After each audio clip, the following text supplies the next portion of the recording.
सहज सुखासन की स्थिति में बैठें। जो आसन हमारे लिए सर्वाधिक सुखदायी हो, उस अवस्था में समम काया शिरोग्रीवा, सिर, गर्दन और रीढ़ एक समावस्था में रखकर बैठें। न झुककर बैठें, न तन कर बैठें, सहज सुखपूर्वक सीधा बैठें। सहजता से पलकें बंद कर लें। हृदय में अपने इष्ट का स्मरण कर लें। उनकी छवि अपने स्मृति पटल पर अंकित कर लें। उनके प्रति पूर्ण कृतज्ञता भाव, श्रद्धा भाव, समर्पण का भाव हो। सृष्टि के आदिभूत स्वरूप नागरूप ओंकार की आराधना। मेरे साथ स्वर में स्वर मिलाकर समवेत स्वर में 3 बार ओंकार का नाद करें। दोनों हाथ परस्पर जोड़ लें। लंबे गहरी श्वास भर लें।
हाथ आराम से नीचे रख लें।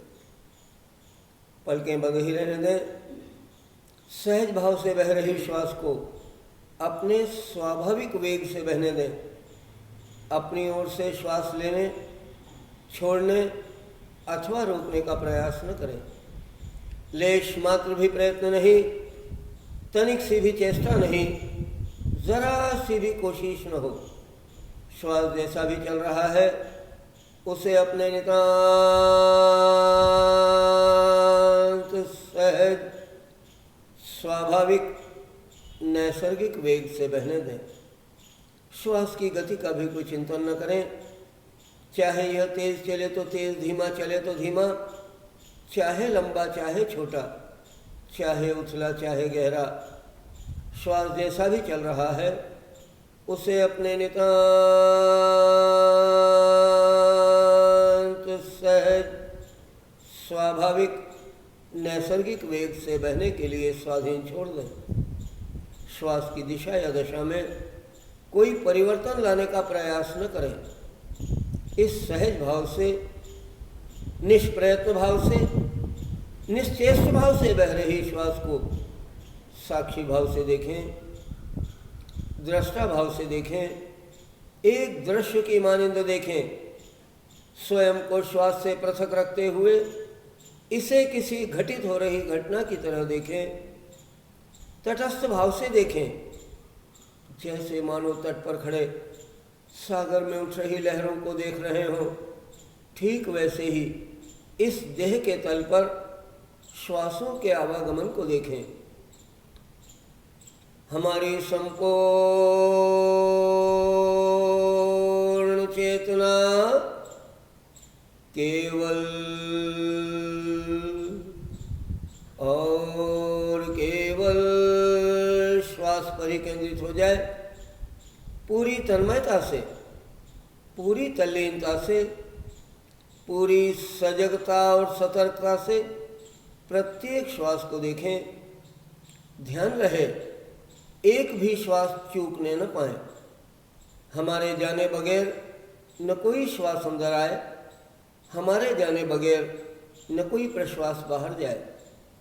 प्रत्येक श्वास प्रश्वास की सजग पहरेदारी करें, चौकस निगरानी करें। एक सजग प्रहरी की भांति प्रत्येक आती जाती श्वास को देखें।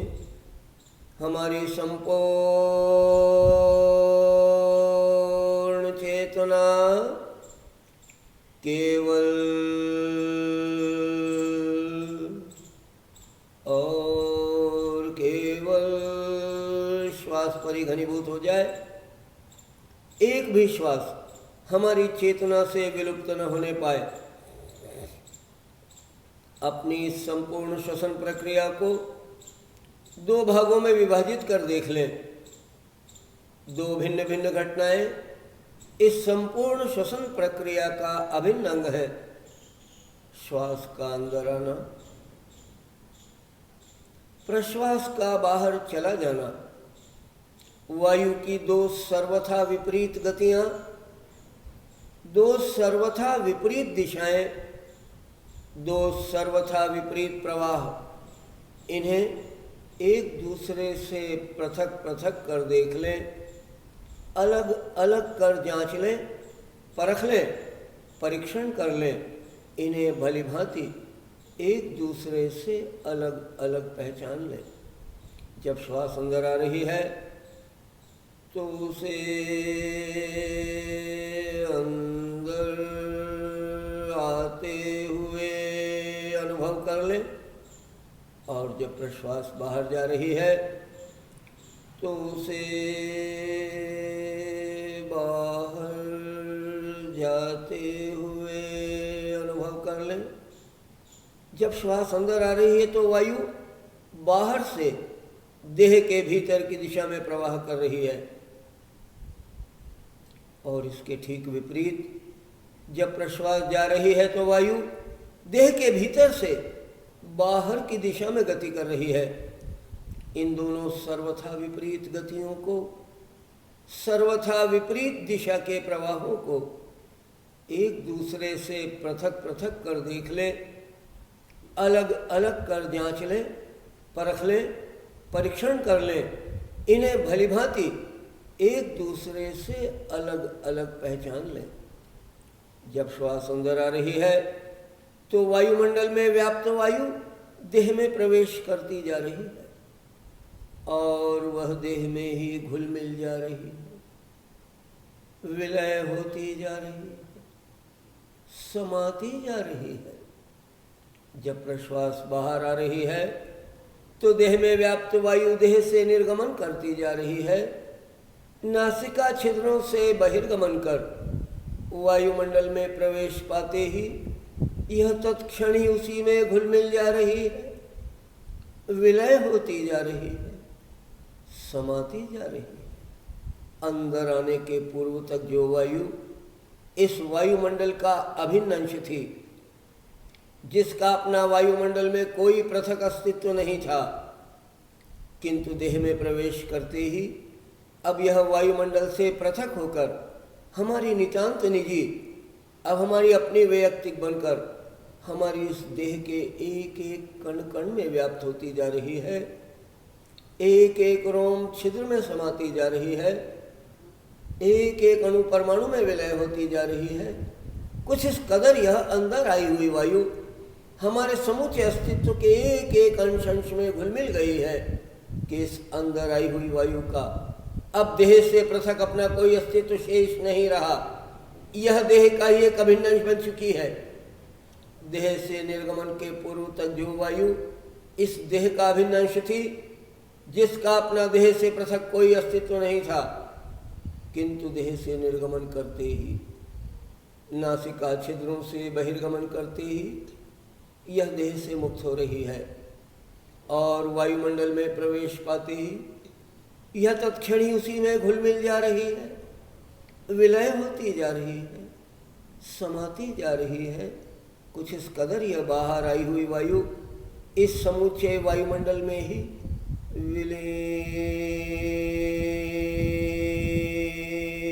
विलीन हो गई है कि अब इस बाहर आई हुई वायु का वायुमंडल से पृथक अपना कोई भी अस्तित्व शेष नहीं रहा। यह वायुमंडल का ही एक अभिन्न अंश बन चुकी है। देह के भीतर और बाहर, बाहर और भीतर समग्रता से, सघनता से मानो वायु का ही एक अथाह सागर हिलोरे ले रहा है, जिसके अथल तरंगे निरंतर आती जाती श्वासोच्छ्वास के रूप में देह के बाहर से भीतर, भीतर से बाहर निरंतर आवागमन कर रही। वायु के इस अथाह सागर के बीच हमारी यह देह कुछ इस प्रकार स्थित है जैसे मानो सागर में गागर, जैसे मानो गागर में सागर, जैसे भरा घड़ा जल में, जिसके बाहर भी सर्वत्र सर्वदिक दसों दिशाओं में अथाह जलराशि, और घट के भीतर भी वही जल ही जल व्याप्त हो, बाहर भी वही जल, भीतर भी वही जल और मध्य में घट, केवल घट का आवरण। अथवा जैसे खाली घड़ा आकाश में, जिसके बाहर भी सर्वत्र सर्वदिक दसों दिशाओं में वह अनंत आकाश, और घट के भीतर भी वही आकाश व्याप्त हो,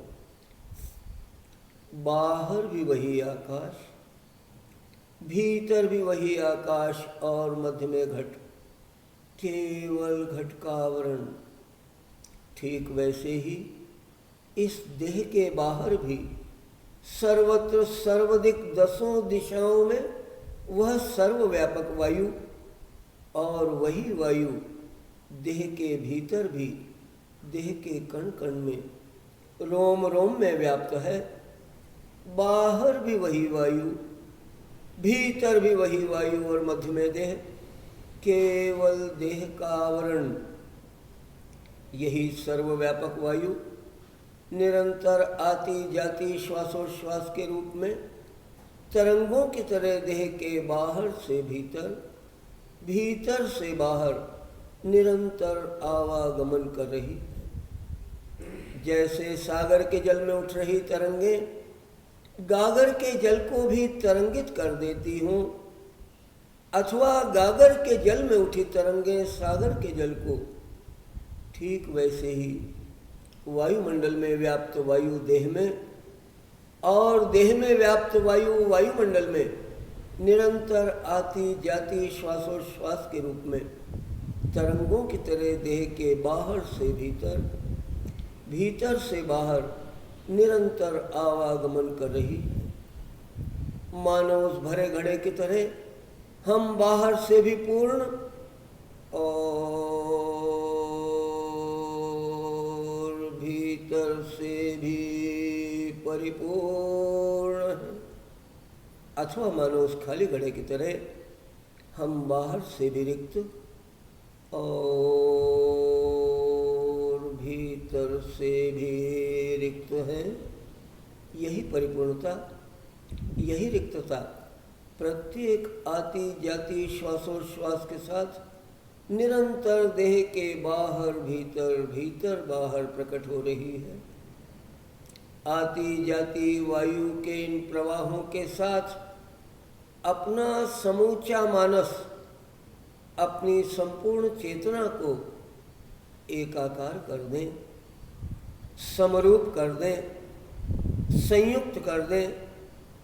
मन का और श्वास का कुछ ऐसा तादात्म्य कर दें, दोनों दुग्धम्बुवत, दूध और पानी की तरह कुछ इस कदर एक दूसरे में घुल मिल जाए कि किसी का भी अपना पृथक अस्तित्व शेष न रहे, दोनों ही एकाकार हो जाएं।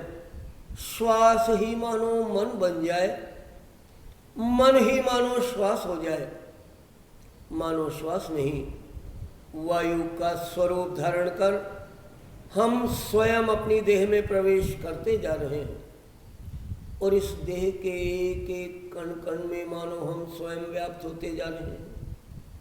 एक एक रोम छिद्र में मानो हम स्वयं समाते जा रहे हैं। एक एक अणु परमाणु में मानो हम स्वयं विलय होते जा रहे हैं, मानो हम स्वयं ही अपने समूचे अस्तित्व के एक एक अंश में घुल मिल गए हैं। मानो प्रश्वास नहीं, वायु का स्वरूप धारण कर हम स्वयं देह के कण कण से, रोम रोम से, एक एक अणु परमाणु से हमारे समूचे अस्तित्व के एक एक अंश से निर्गमन करते जा रहे हैं। नासिका छिद्रों से मानो वायु नहीं, हम स्वयं बहिर्गमन कर जा रहे हैं और इस वायुमंडल में प्रवेश पाते ही मानो हम स्वयं तत्क्षण ही उसी में घुल मिल जा रहे हैं, विलय होते जा रहे हैं, समाते जा रहे हैं। मानो हम स्वयं इस समूचे वायुमंडल में ही विलीन हो गए हैं। आती जाती वायु के इन प्रवाहों का अपने समूचे मानस से, अपनी संपूर्ण चेतना से अनुगमन करें, अनुसरण करें, अनुसंधान करें। एक गुप्तचर की भांति श्वास का पीछा करें। देह के भीतर प्रवेश कर रही वायु के पीछे पीछे शरीर के अंदर चले आए और उसे देह के एक एक कण कण में व्याप्त हो जाते हुए, एक एक रोम रोम में समा जाते हुए, एक एक अणु परमाणु में विलय हो जाते हुए, उसे अपने समूचे अस्तित्व के एक एक अंश में घुल मिल जाते हुए, देह के गहनतम तल तक, अंतस्तम तल तक, अंतिम इकाई तक, एक एक कोशिका तक विस्तार पाते हुए प्रत्यक्ष कर लें। मानो देह के भीतर आकर साक्षात दर्शन कर लें। लौट रही वायु के पीछे पीछे देह के उसी गहनतम तल से, एक एक कण कण से, एक एक रोम छिद्र से, एक एक अणु परमाणु से, हमारे समूचे अस्तित्व के एक एक अंश से, देह के गहनतम तल से, अंतस्तम तल से, अंतिम इकाई से, एक एक कोशिका से उसे निर्गमन करते हुए, नासिका छिद्रों से बहिर्गमन कर वायुमंडल में प्रवेश पाते ही तत्क्षणी उसी में घुल मिल जाते हुए, विलय हो जाते हुए, समा जाते हुए, उसे समूचे वायुमंडल में ही विलीन हो जाते हुए प्रत्यक्ष कर ले। मानो देह के बाहर आकर साक्षात दर्शन कर ले। आती जाती वायु के इन प्रवाहों को अपने समूचे श्वसन तंत्र पर बहते हुए वायु के स्पर्श की भांति अनुभव कर ले। जैसे बाहर से आने वाला हवा का कोई झोंका जो देह को छू कर आता जाता हो, और जैसे वह देह पर अपनी स्पर्शानुभूति दे रहा हो, अपनी छुअन, अपने स्पर्श अनुभव करा रहा हो, शीतोष्ण की अनुभूति दे रहा हो, ठंडा अथवा गर्म लग रहा हो, अपने गुणधर्मों की पहचान करा रहा हो, ठीक वैसे ही देह के भीतर बहने वाली यह वायु, वायु के प्रवाह के समूचे मार्ग पर, श्वसन तंत्र के समस्त सूक्ष्माति सूक्ष्म अवयवों पर अपनी स्पर्शानुभूति देते हुए बह रही है, अपनी छुअन, अपने स्पर्श अनुभव करा रही है। समूचे श्वसन मार्ग पर वायु के प्रवाह के ये स्पर्श अनुभव करते चले। देह में वायु के प्रवेश द्वार पर यानी नासिका छिद्रों पर वायु के प्रवेश का वह प्रथम स्पर्श अनुभव कर लें। नासिका छिद्रों को छूकर देह में प्रविष्ट हो रही वायु नासिका की भीतरी दीवारों को स्पर्श करते हुए, साइनसेस में ट्रेवल करते हुए अब कंठ में प्रवेश कर गई। कंठ में उसके स्पर्श अनुभव हो रहे हैं। कंठ से श्वास नलिका में बहते हुए अपनी स्पर्शानुभूति देते हुए ये फेफड़ों में प्रवेश कर गई है। फेफड़ों के सूक्ष्मतम कोशों में व्याप्त होकर वहाँ से परोक्ष गति कर रक्त में घुलकर हृदय में, और हृदय से समूची सूक्ष्माति सूक्ष्म रक्त वाहिनियों में विद्युत तरंगों की तरह गति करते हुए देह के कण कण में व्याप्त होती जा रही है।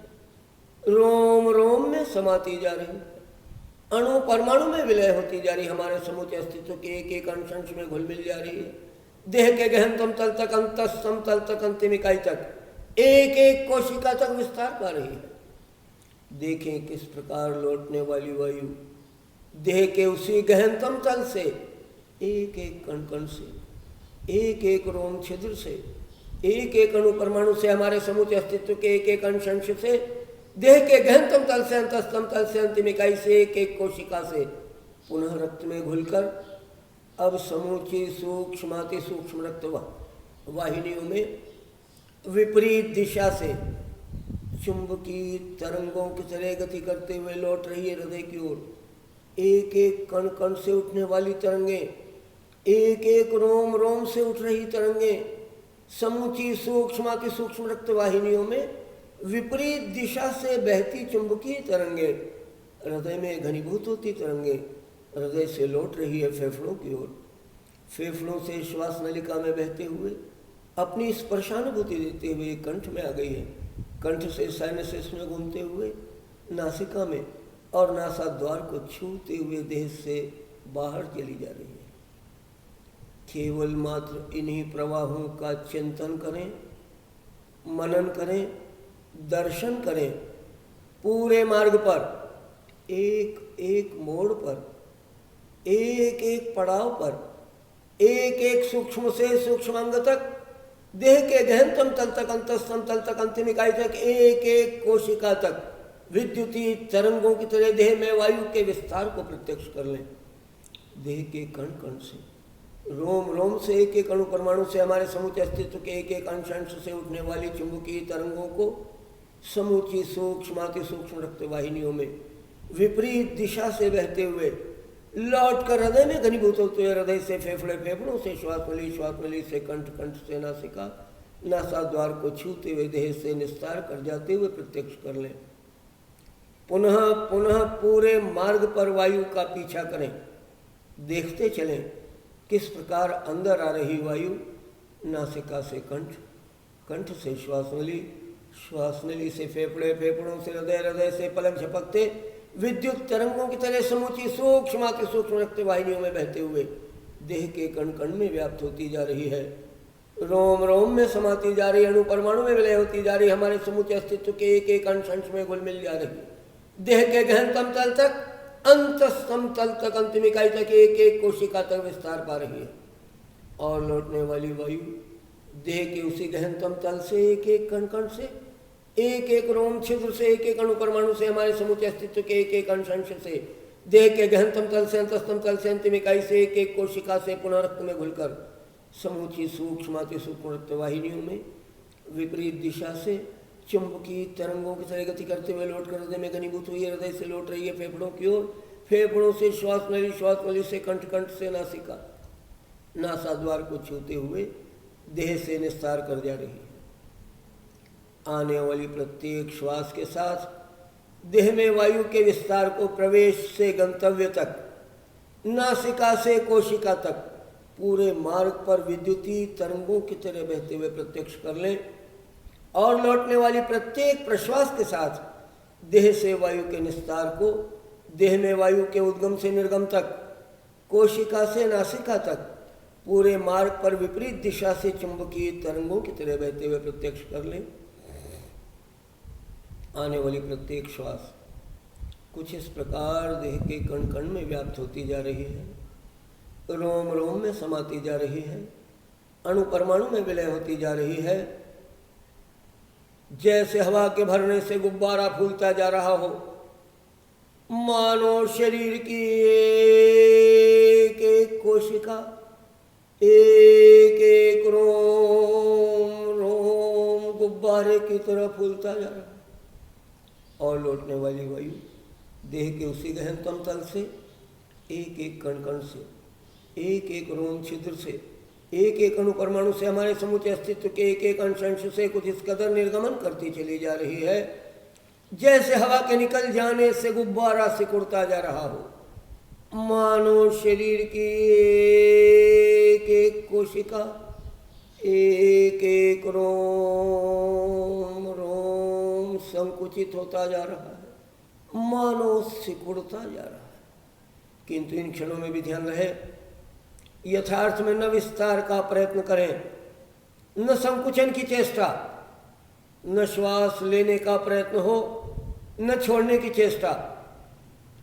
यह तो केवल मात्र एक आंतरिक अनुभूति वायु के विस्तार की, देह के गहनतम तल तक, एक एक कण कण तक, एक एक रोम छिद्र तक, एक एक अणु परमाणु तक, हमारे समूचे अस्तित्व के एक एक अंश अंश तक, देह के गहनतम तल तक, अंतस्तम तल तक, अंतिम इकाई तक, एक एक कोशिका तक, केवल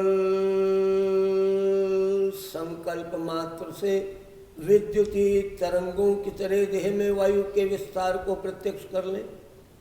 यह तो केवल मात्र एक आंतरिक अनुभूति देह से वायु के निस्तार की, देह के कण कण से, रोम रोम से, एक एक अणु परमाणु से, हमारे समूचे अस्तित्व के एक एक अंश अंश से, देह के गहनतम तल से, अंतस्तम तल से, अंतिम इकाई से, एक एक कोशिका से, केवल संकल्प मात्र से चुंबकीय तरंगों की तरह देह से वायु के निस्तार को प्रत्यक्ष कर लें। आने वाली प्रत्येक श्वास कुछ इस प्रकार देह के कण कण में व्याप्त होती जा रही है, रोम रोम में समाती जा रही है, अणु परमाणु में विलय होती जा रही है, कुछ इस कदर हमारे समूचे अस्तित्व के एक एक अंश अंश में घुल मिल जा रही है। मानो यह समूची देह वायु से परिपूर्ण होती जा रही है, और लौटने वाली वायु देह के उसी गहनतम तल से, एक एक कण कण से, एक एक रोम छिद्र से, एक एक अणु परमाणु से, हमारे समूचे अस्तित्व के एक एक अंश अंश से कुछ इस कदर निर्गमन करती चली जा रही है। मानो यह समूची देह पूर्णतया वायु से रिक्त होती जा रही है।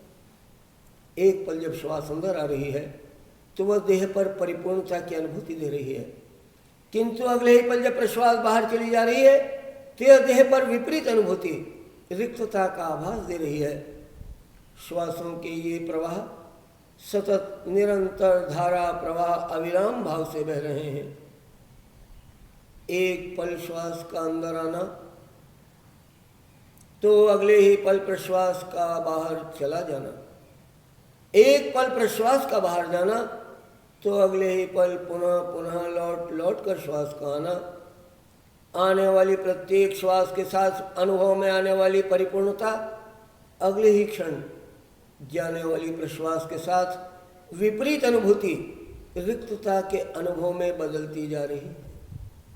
जाने वाली प्रत्येक प्रश्वास के साथ अनुभव में आने वाली रिक्तता अगले ही क्षण पुनः पुनः लौट लौट कर आने वाली श्वास के साथ पुनः विपरीत अनुभूति, पुनः परिपूर्णता के अनुभव में परिवर्तित होती जा रही है। क्षण क्षण बदलते अनुभव, एक पल श्वास तो अगले ही पल प्रश्वास, एक पल प्रश्वास तो अगले ही पल पुनः पुनः लौट लौट कर आने वाली श्वास, एक पल परिपूर्णता तो अगले ही पल रिक्तता, एक पल रिक्तता तो अगले ही पल पुनः पुनः अनुभव में आ रही है परिपूर्णता। रिक्तता और परिपूर्णता, परिपूर्णता और रिक्तता के परस्पर विपरीत भाव, ये परस्पर विरोधी अनुभूतियां निरंतर प्रकट हो रही हैं, प्रतिपल अनुभव में आ रही हैं, हर क्षण प्रतिभासित हो रही हैं। यही हमारी द्वंद्वात्मक प्रकृति, यही हमारा स्वाभाविक गुण, यही हमारा नैसर्गिक लक्षण है। जीवन का एक एक पल पल अनंत विपरीत धाराओं का साक्षी बन रहा है। पल प्रतिपल इस मानस पटल पर अनंत विपरीत भाव प्रकट और विलय होते ही रहते हैं।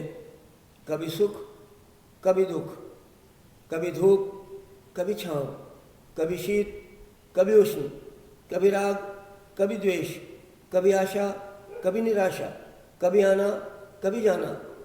ऐसे ही तमाम द्वंद्वों में सारा जीवन व्यतीत हो रहा है और यह श्वासोश्वास ही जीवन का परम द्वंद्व है। यही सारे द्वंद्वों की जननी है। आने वाली प्रत्येक श्वास जहाँ हमारी इस देह को जीवन के अनुपम संदेश दे रही है। वहीं जा रही प्रत्येक प्रश्वास देह में प्रतिपल घटित हो रही मृत्यु के ही तो संकेत दे रही है। जीवन कुछ और नहीं, यह श्वासों का अविरल प्रवाह मात्र है। श्वास का इस देह की ओर लौट लौट कर चला आना ही तो जीवन है, मृत्यु कुछ और नहीं। किसी क्षण सदा सर्वदा के लिए इस अविरल प्रवाह का थम जाना मात्र है। किसी क्षण प्रश्वास का सदा सर्वदा के लिए इस देह को त्याग कर चला जाना ही तो मृत्यु है। ये घटनाएं तो प्रतिपल घटित हो रही हैं। एक पल श्वास आ रही है तो अगले ही पल प्रश्वास जा भी रही है। एक पल प्रश्वास जा रही है तो अगले ही पल पुनः पुनः लौट लौट कर श्वास आ भी रही है।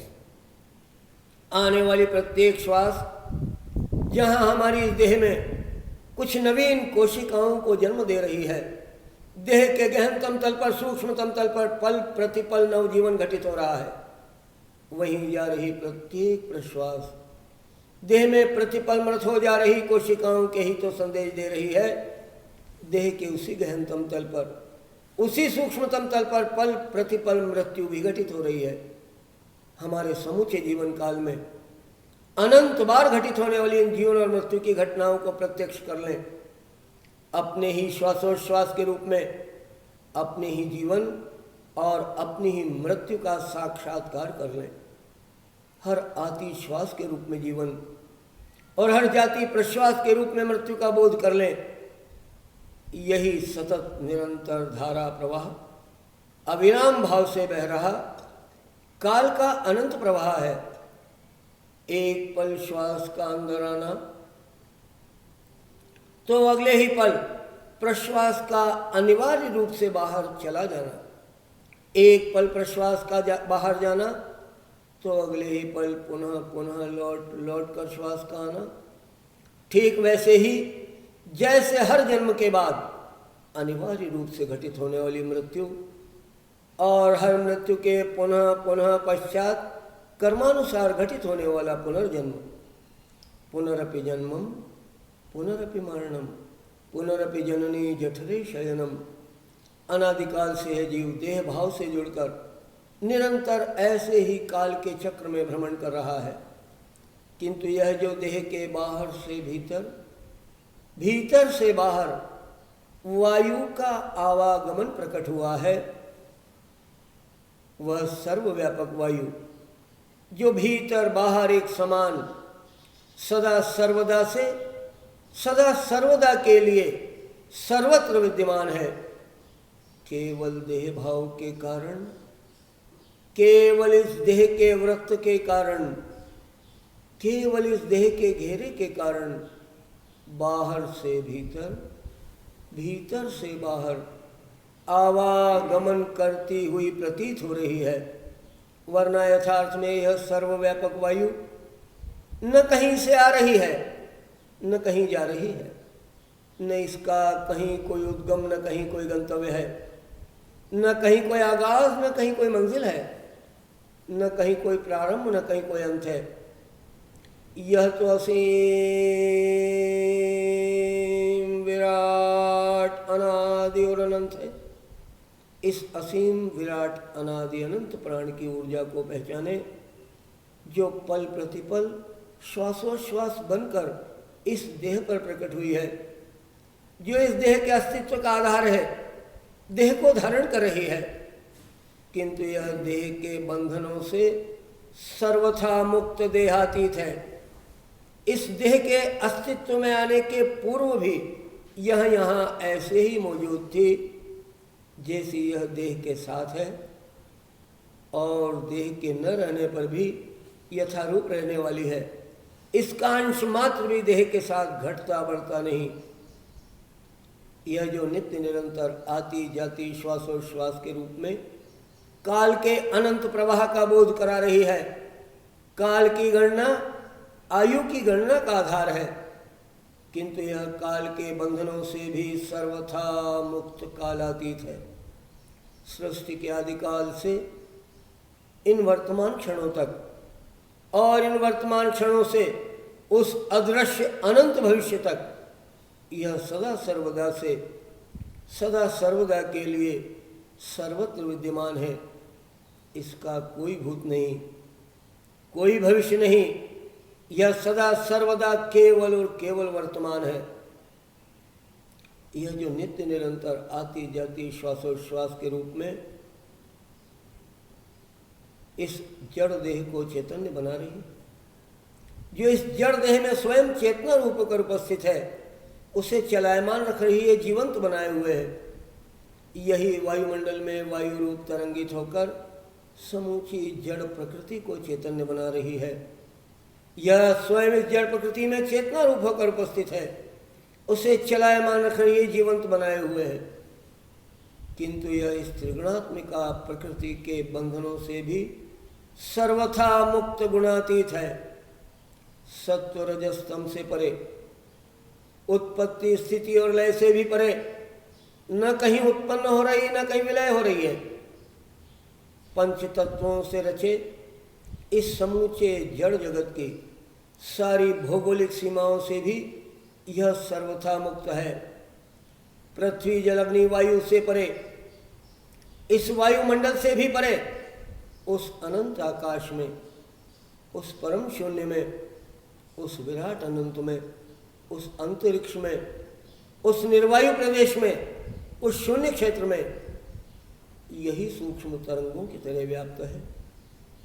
यही एकमात्र परम चैतन्य तत्व है। यही परम चैतन्य तत्व मैं हूँ, मैं ही यह परम चैतन्य तत्व हूँ। तत्वमसि, अपने इस परम चैतन्य तत्व रूप में मैं सर्वव्यापक हूँ। इस समूची सृष्टि के कण कण में, पल पल में ही स्पंदित हूँ। यह समूचा विराट अनंत मेरा ही अनंत विस्तार है। सर्वत्र केवल मात्र बस मैं ही में, एको हम द्वितीयो नास्ति। मैं ही समूची सृष्टि का आदि मध्यवरंत हूँ। मैं ही इसकी उत्पत्ति स्थिति और लय का केंद्र हूँ। पल प्रतिपल मुझी में नव सृष्टि का सृजन हो रहा है। पल प्रतिपल वह मुझी में अवस्थित और पल प्रतिपल मुझी में विलय भी हो रही है। मैं ही इसका उत्पत्ति करता, मैं ही इसका पालन करता और मैं ही इसका संहारक हूँ। मैं ही वह परब्रह्म तत्व हूँ। अहम ब्रह्मास्मि। अपनी इस अजन्मा, अविनाशी, अजर, अमर, अनादि, अनंत, देहातीत, कालातीत, गुणातीत स्वरूप को पहचाने। वह स्वरूप जो देह के बंधनों से मुक्त है, वह स्वरूप जो काल के बंधनों से भी मुक्त है, वह स्वरूप जो इस त्रिगुणात्मिका प्रकृति के बंधनों से भी सर्वथा मुक्त है। अपने उस मुक्त स्वरूप का बोध कर लें। यही पल प्रतिपल श्वासोश्वास बनकर इस देह पर प्रकट हुआ है। श्वासों के हर स्पंदन में वही अक्षुण्ण प्राण की ऊर्जा पल प्रतिपल प्रतिबिंबित हो रही है। हर श्वास में उसका दर्शन कर लें, हर श्वास में उसका दर्शन कर लें, हर श्वास में उसका दर्शन कर लें। आंखें, ये था realistic vision about our thy self. हम खुद को किस रूप में लेते हैं? केवल दैहिक स्तर पे ये फिजिकल बॉडी है जिसके अपनी लिमिटेशंस हैं। केवल मन के स्तर पर हमारा साइकिक है, उसकी भी अपनी लिमिटेशंस हैं। But beyond that, beyond physic, beyond psychic, जो एब्सोल्यूट एग्जिस्टेंस है वो हम, जो इस देह के पहले भी था और देह के बाद भी सर्वत्र सदैव कायम रहता है। हमने श्वास के बहाने, श्वास तो केवल बहाना था, उसको तो हमने जरिया बनाया, पकड़ने की कोशिश की उस मूल तत्व को, उस रियलिस्टिक एग्जिस्टेंस को। एक विजन था।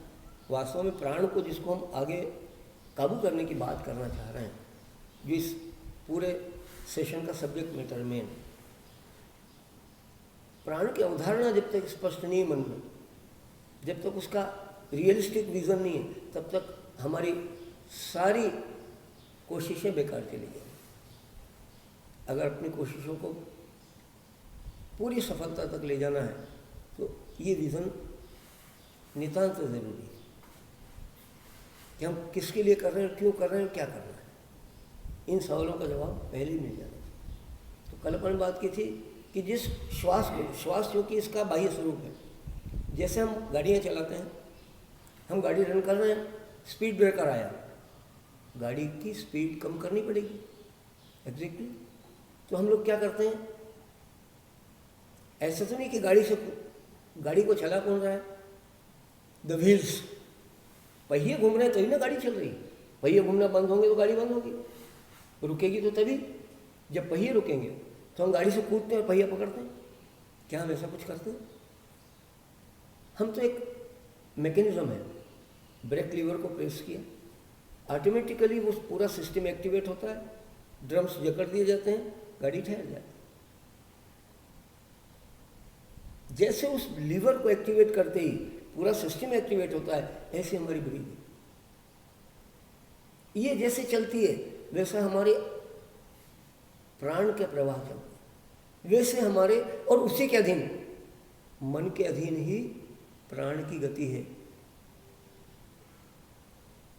तो जैसा जैसा प्राण का प्रवाह होगा उसी अनुसार, जैसे मन बहुत उद्विग्न हो, बहुत क्रोध आया हुआ हो, बहुत तनाव में हो, श्वासों की गति बदल जाती है। और जब आप बिल्कुल काम एंड क्वाइट हो तब श्वासों की गति बिल्कुल भिन्न होती है। तो ये आईना है, ये दर्शा रहा है कि अंदर की कंडीशन क्या है आपकी, how we are within. अंदर से अगर काम एंड क्वाइट होना है तो बाहर के इस प्रतिरूप को पकड़ लो, क्योंकि अंदर का प्राण का प्रभाव तो हमारे दिखता नहीं, इसलिए पकड़ में नहीं आता। अव्वल तो समझ में नहीं आता, समझ भी लो तो केवल मेंटल स्टेज तक रहता है, फिजिकल स्टेज पे उसको पकड़ना डैम डिफिकल्ट। तो क्या करें? श्वास का जरिया है, श्वास को पकड़ा तो मन पकड़ में आना ही है, प्राण पकड़ में आना ही। प्राण और मन वास्तव में एक सिक्के के दो पहलू की तरह है। अगर हेड आपके पास है तो टेल आपके पास ही होगा। ऐसे नहीं कि हेड किसी को और टेल किसी को दे सकते हो। तो अगर आपने प्राण को काबू कर लिया तो मन काबू में आ जाना है, नो डाउट इट ऑल। और अगर आपने मन को काबू कर लिया तो प्राण काबू में आता है। इसलिए दो धाराएं हैं। वास्तव में योग का जो मूल उद्देश्य है वो क्या है? योग की परिभाषा देते समय महर्षि पतंजलि ने सबसे पहला सूत्र दिया, योगः चित्तवृत्ति निरोधः। योग क्या है?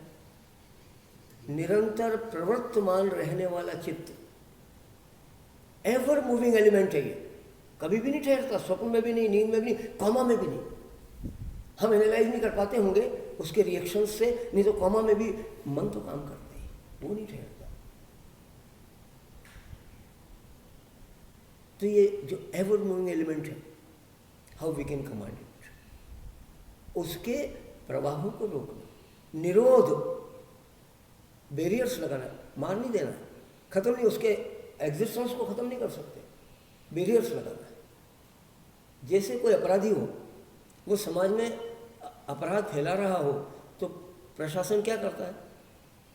उसको निरुद्ध किया, फलाना धारा में निरुद्ध किया। निरुद्ध किया मानी उसको एक परकोटे के अंदर कैद कर दिया। अब एक्टिविटीज तो करेगा लेकिन रिस्ट्रिक्टेड एक्टिविटीज, बियॉन्ड रिस्ट्रिक्शन वो कुछ भी नहीं कर सकता, परमिशन नहीं हो सकती। इसी तरह से हमारा चित्त हमारे काबू में। अभी तो स्थिति बड़ी विपरीत है। अभी हम मन के काबू में हैं, मन के कहे ही सब काम करते हैं। जब तक आपके मन ने आपको परमिशन नहीं दी थी तब तक आपकी योग के प्रति भी रुझान नहीं रही थी। और येन केन प्रकार अगर योग की तरफ आ भी गए तो प्राणायाम का विषय तो और गहन और जटिल है, तो उसमें तो बहुत जल्दी उब जाता है आदमी। फिर भी आपकी अटेंशन यहाँ है, इट प्रूव्स। रिस्ट्रिक्ट कर दिया उसकी एक्टिविटीज़ को कि बस इसी पेरिफेरी में आपको अपनी सारी एक्टिविटीज़ करनी। और वो नियंत्रण कौन लगाएगा? Our consciousness. वास्तव में मन ही मन पर नियंत्रण लगा सकता है, और कोई उपाय नहीं, दूसरा कोई टूल है ही नहीं।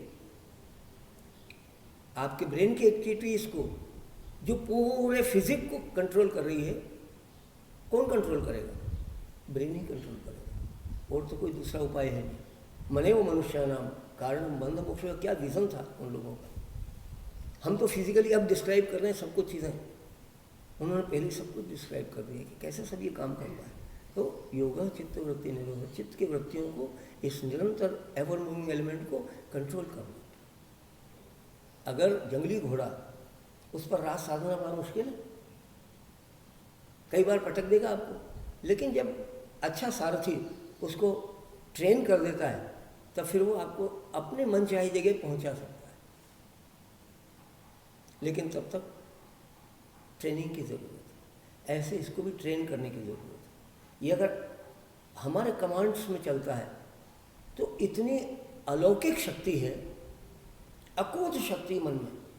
जैसे कल मैंने बात की, नीरव संग यहाँ बैठे हो, आँख बंद करें भी, और उसी क्षण चांद पर एक सैटेलाइट को भेजने में हमको कितनी ऊर्जा खर्च करनी पड़ती, कितना उसका पैसा खर्च करना पड़ता है, कितना मेंटल पावर, कितना फिजिकल पावर, और तब कहीं बड़ी मुश्किल से बड़े लंबे समय के बाद कोई सफलता मिलती है। यहाँ तो क्षण, with in a friction of second, तो कितनी अकूत ऊर्जा इस मन में होगी, कल्पना करो, बियॉन्ड इमेजिनेशन, आप सोच भी नहीं सकते। इसलिए तो कहावत बनी है, मन के हारे हार है, मन के जीते जीत। आपको किसी भी तरह की कोई उपलब्धि अपने जीवन में हासिल करनी है तो पहले मन को तैयार करो। मन अगर आपका तैयार है तो चीज़ आप अचीव कर ही लोगे, कोई डाउट नहीं। पर पहले मन की तैयारी चाहिए, 100% डिवोशन होना चाहिए, 100%। जब तक आप नहीं दोगे तब तक रिजल्ट नहीं आएगा। इसलिए वो कृष्ण ने बहुत बढ़िया बात की थी, भगवान कृष्ण ने, कर्मण्येवाधिकारस्ते मा फलेषु कदाचन। होता क्या है, हमारा अटेंशन एक्चुअली डिवाइडेड। जैसे ही किसी काम को करने की योजना बनाने लगते हैं, सबसे पहले क्या सोचते हैं, इससे मुझे क्या मिलेगा। पहला अटेंशन इस बात पे जाता है कि व्हाट वी विल गेट, तो परिणाम पहले। तो 50% अटेंशन तो परिणाम के चिंतन करने में चला गया। अब आप एक्चुअल आपने 50% इफर्ट ही लगा रहे हो काम करने में, तो कि जिस समय आप वो काम कर भी रहे हो तब आपका 50% अटेंशन केवल उस तरफ है, क्योंकि 50% तो परिणाम के सोचने में लगा हुआ है कि मैं ये सब कुछ अपने इफर्ट्स डाल तो रहा हूँ, पर जो कुछ मैंने सोचा है वो कुछ मिलेगा कि नहीं मिलेगा, बहुत संदेह रहता है मन में। और जब तक ये मन में संदेह है, संदेहात्मा विनश्यति। जो व्यक्ति संदेह को लेकर के काम शुरू करता है उसका विनाश निश्चित है। जब तक आप 100% फर्म नहीं हो अपने डिसीजन पर, तब तक कोई गोल अचीव नहीं होता। तो आपको जो भी गोल अचीव करना है अपना 100% देना पड़ेगा। तो अब बात कर रहे हैं रिस्ट्रिक्शंस की, कि उस ब्रेन की एक्टिविटीज़ को रिस्ट्रिक्शंस कैसे लगाना। तो हमारे पास टूल एक ही है, हमारी ब्रेन, लेकिन इसकी पूरी अभी हमको जानकारी नहीं है। अभी तो हमने केवल पहली बार अपनी ब्रीथ को ऑब्जर्व किया है, पहली बार, first time in our life time, कि ये कैसे चल रही है। ये चल रही है, दिस इज एन रियलिटी। हमने जो कुछ भी अभी आपको विजन दिया एक, वास्तव में ये सब हिप्नोटिक सजेशंस थे आपके लिए कि हमने आपको हिप्नोटाइज किया, हमने एक विजन आपको दिया, आप उसके साथ चल रहे हैं। लेकिन this is not simply hypnotism, this is fact. ये एक रियलिटी है जो निरंतर हमारे शरीर में चल रही घटना, उसी की तो बात की हमने, उसके अलावा कौन सी कोई नई बात की। पर अपनी उस रियलिटी से हम अभी तक परिचित नहीं थे, उसको जानते ही नहीं थे। अब जाना है तो थोड़ा सा और अपनी खोज को और गहन करो। किसी भी तत्व के बारे में जब तक पूरा 100% एनालिसिस प्रॉपर नहीं हो जाए तब तक उस पर अप्रोच करना, आपको मिनिस्टर से अपना काम कराना हो और उससे दोस्ती गांठनी हो तो दाएं बाएं जो होते हैं उनको सबको साधना पड़ता है पहले, तब जाकर के मिनिस्टर तक पहुँचे। सारे इन्स एंड आउट्स पता होना चाहिए। तो हमने कल बात की थी श्वास को, टाइम क्या होगा, 5 मिनट में केवल अपन इसको समाप्त कर देते हैं। और कल के लिए पृष्ठभूमि, कल अपन ये पूरा जो शुरू का पोर्शन है थोड़ा सा उसको शॉर्ट करेंगे और आगे की, क्योंकि नहीं तो फिर समय काफ़ी पर्याप्त लगता है। रोज़ इसको हालांकि रिपीट करना चाहिए, पर समय की सीमाएं हैं, नहीं कर सकते। तो कल हमने बात की थी कि हमको अपनी श्वासों को पहचानना बहुत ज़रूरी है। तो दो तरीके से उसको एनालाइज करना है। एक तो उसकी लॉन्जिविटी और दूसरा उसकी वेलोसिटी। कैसे एसेस करोगे? तो एक तो हम नॉर्मल ब्रीथ चल रहा है, आंखें बंद है, हमारा पूरा कंसंट्रेशन ब्रीथ पर है। मैं आपको संकेत कर दूँ, उस समय आप स्टार्ट करो ब्रीथ के आने और जाने को 1 यूनिट गिनते हुए। तो पर मिनट आपका ब्रीथ रेट क्या है ये आपको कैलकुलेट करना है पहले। आज सबसे पहले घड़ी दे दो किसी की, हाँ 1 मिनट के लिए सेट करना है उसको, और आप ही बोल दो जिस समय स्टार्ट करना है वहीं से। आप सब लोग बिल्कुल रीड कर दो, सिर्फ सीधा रख के बैठ जाए आराम से। हाँ बस, तो जिस समय अलार्म आए उस समय आपको गिनती गिनना बंद करना है। गिनना कैसे है वो बात समझ लो। श्वास अंदर आया, बाहर गया 1, फिर अंदर आया, फिर बाहर गया 2। लेना नहीं, छोड़ना नहीं, no effort at all, effortless breath, comfortably जैसा आ रहा है, चाहे तेज चले तो तेज, धीमा चले धीमा, उसकी टेंशन मत लेना, just observe it, be the observer. तो आंखें बंद करें, रीढ़ गर्दन सिर सीधा, सहज भाव से आती जाती श्वास को देखते रहें।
आज अपनी डायरी में नोट कर लेना आपकी ब्रीथ, पर मिनट ब्रीथ रेट है आपकी। 1 मिनट में अपनी इतनी ब्रीथ नॉर्मली आ रही है जा रही है। आप अपने सारे रूटीन में लगे रहते हो तब भी ऐसे ही चलता है।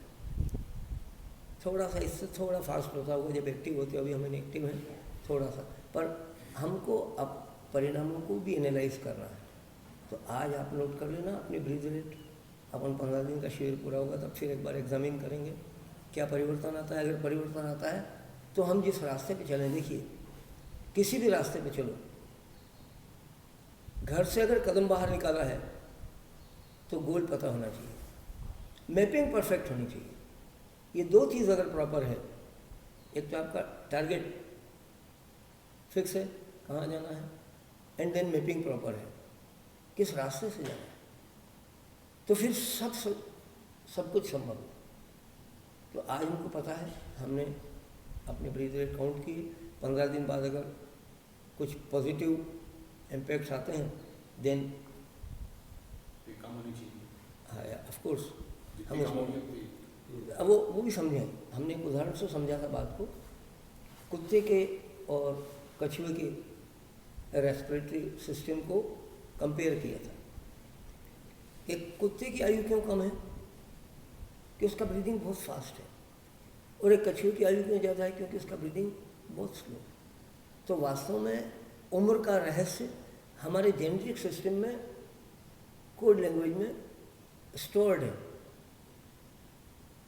हाउ लॉन्ग यू विल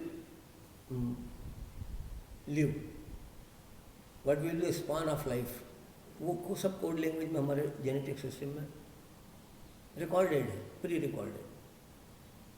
उस प्री रिकॉर्डिंग को रेगुलेट करने वाला सिस्टम कौन सा है? पिट्यूटरी ग्लैंड से सिक्रेशन आता है, वो सिक्रेशन आपके मेटाबॉलिक रेट को कमांड करता है। आपके मेटाबॉलिक रेट पे आपकी रेस्पिरेटरी पैटर्न डिपेंड करता है। अभी कुत्ते को चाहे कि कुंभक कर ले तो नहीं कर सकता, उसका जेनेटिक्स वैसा है, तो उसकी ऑक्सीजन की रिक्वायरमेंट ज़्यादा है, इसलिए उसको हाँफते हुए तेज़ी से श्वास लेना छोड़ना पड़ता। ये उसकी अपनी स्पेशलिटी है। और जबकि कछुआ बिल्कुल विपरीत। तो सारी का सारा रहस्य आपके मेटाबॉलिक रेट पे है। मेटाबॉलिक रेट को कमांड कौन करता है? ये सिक्रेशन। और इन सबको कमांड करता है आपका ब्रेन। अल्टीमेट कमांड ब्रेन का है। और हम अगर ब्रेन को ट्रेन कर सकें तो मेटाबॉलिक रेट को कम किया जा सकता है। और मेटाबॉलिक रेट को अगर कम किया जा सके तो आयु को बढ़ाया जा सकता है। सिंपल। तो आज यहीं समाप्त करते हैं। ओंकारनाद करेंगे 3 बार।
हरि ओम तत्सत।